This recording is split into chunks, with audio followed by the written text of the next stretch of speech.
There we go, got my stove installed. Hopefully this will keep me nice and warm. Well, I got my shelter set up just in the nick of time. It's already starting to get dark. Luckily, I already have a lot of firewood laying around. I'm not gonna need as much as I did last night.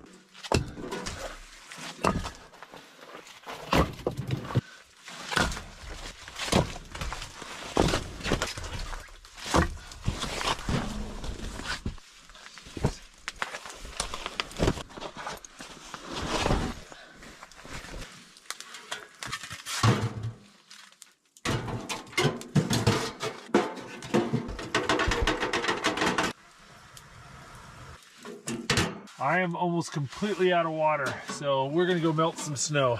Been getting a lot of pine needles and pine cones in my drinking water, so I'm gonna go find a spot a little further away from the trees.